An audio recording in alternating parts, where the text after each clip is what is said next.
In today's episode, I'm going to show you how to have the best happy hour in town for your bar and restaurant, and we're going to start right now.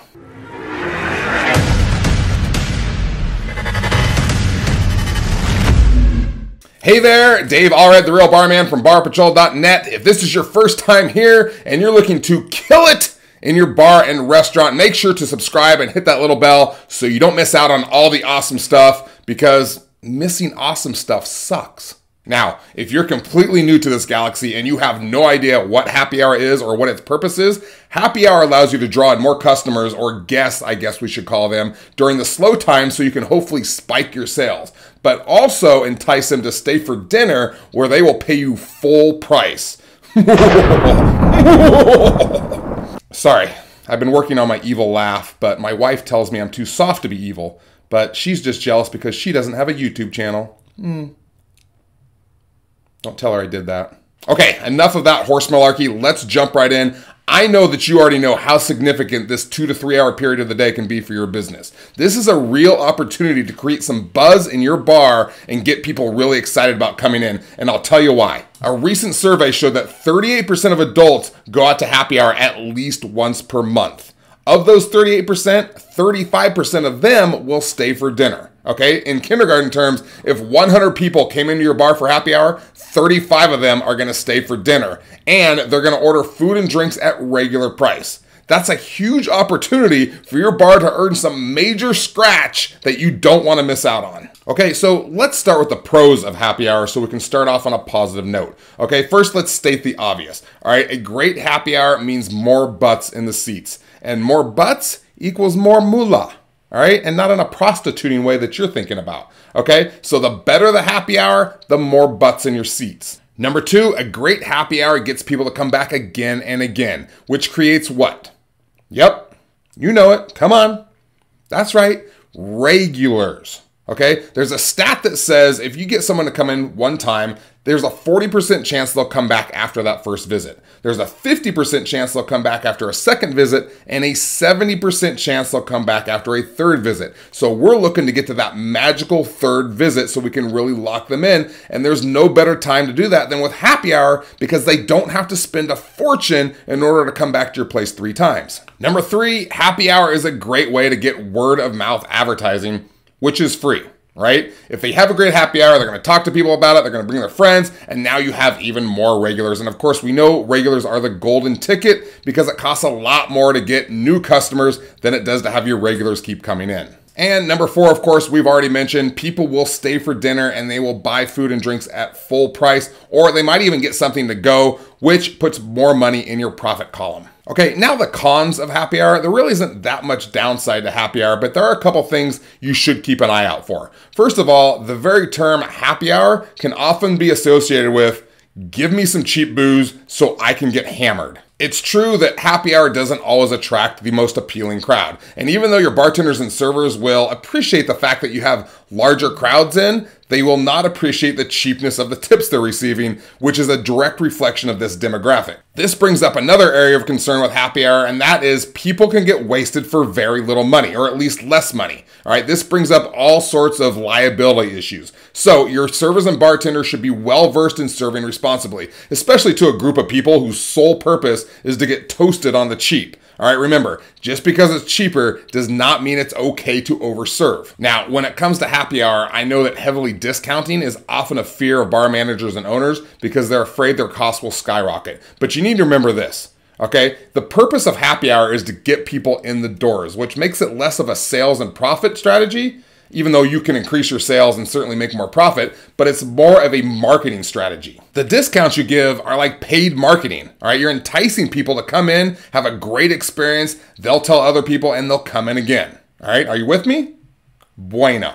Okay, now that we've talked about all that, let's talk about what time you should run your happy hour. All right, the times can vary slightly, But the times you want to get, of course, are right in between lunch and dinner. Common times are 3 to 6 o'clock. Some bars will do 3 to 5. Some will do 3 to 7, which is a bit late in my opinion because it overlaps with dinner. But you need to find a time that best suits your bar. And I would keep it to the weekdays. Every once in a while, you'll see it on the weekends. If you think you can gain an advantage on the weekends, then go ahead and go for it. Another strategy for those bars and restaurants that stay open later is to run a reverse happy hour, usually around 9 to midnight. This usually attracts a younger crowd like college students or other bar and restaurant hospitality workers. You'll have to decide if that's a good strategy for you or not. And then, of course, in order to make this a kick-ass happy hour, you need to know what to serve at this time. This is when you need to sit down with your chef and your bar manager and decide what you can put on the menu that's both tasty and affordable for the business and the guests, so everyone's happy. Your cost might be a little bit higher, but if you're smart, you should be able to keep your costs down and still provide a really good menu. For example, for food, you don't want to just throw your most popular items onto the happy hour menu because they can be quite expensive. Like wings can be very expensive.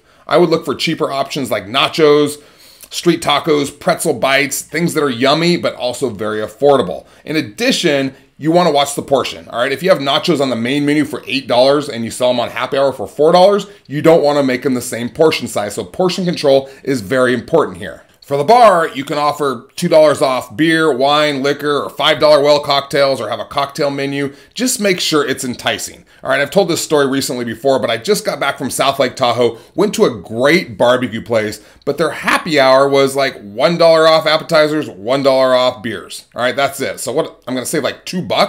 All right, that's not a deal. I'm not gonna do cartwheels over that. So one of the things we do here at my bar is we actually put some specialty cocktails right on the happy hour menu. It's especially just for the happy hour menu. All right, you can see here we have like the classic margarita, we have Asian pear mojito, that's yummy. Blueberry bliss lemon drop, which is kind of hard to say, and the sun-kissed peach martini. And the way we keep the cost down is we just get the well vodka, the well tequila. It's like $5 or $6 per bottle. And we add some liqueurs, we add some juices, we make them fresh, we shake them up, and people get really excited about it. Okay, down here we have our beer and wines. We have $5 well cocktails. We have $1 off draft beers. I know I just ripped on that, but we are a Coors Light bar, so we offer $2 pints. We normally sell a pint of Coors Light for $5. So that's a huge deal. We sell a pitcher for $18 and they're getting it for $8. So we get packed just for the Coors Lights. And then we have some wines on discount over here. And then we have our tacos, our taco bar here. We basically call it